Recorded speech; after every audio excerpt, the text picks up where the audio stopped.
Import rice from India, ऐसा buyer search करेगा जिसको भारत देश से राइस को इंपोर्ट करना है और यहां पर आपका प्रेजेंस होना जरूरी है। यूएस का बंदा होगा तो सर्च करेगा import rice from India to USA. यहां पर देखिए दोस्तों, हमारा आर्टिकल फ्लैश कर रहा है, हमारा वेबसाइट आ रहा है सेकंड या थर्ड पेज में।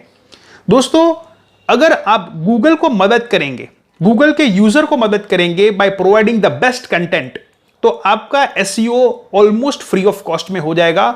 जहां पर लोग लाखों हजारों रुपए खर्च करते हैं अपना मार्केटिंग कराने के लिए, वहां पर आप फ्री रैंक कर सकते हैं। हम भी ये सर्विसेज दे रहे हैं दोस्तों, फ्री और प्रो। आप हमारा वेबसाइट चेक कर सकते हैं।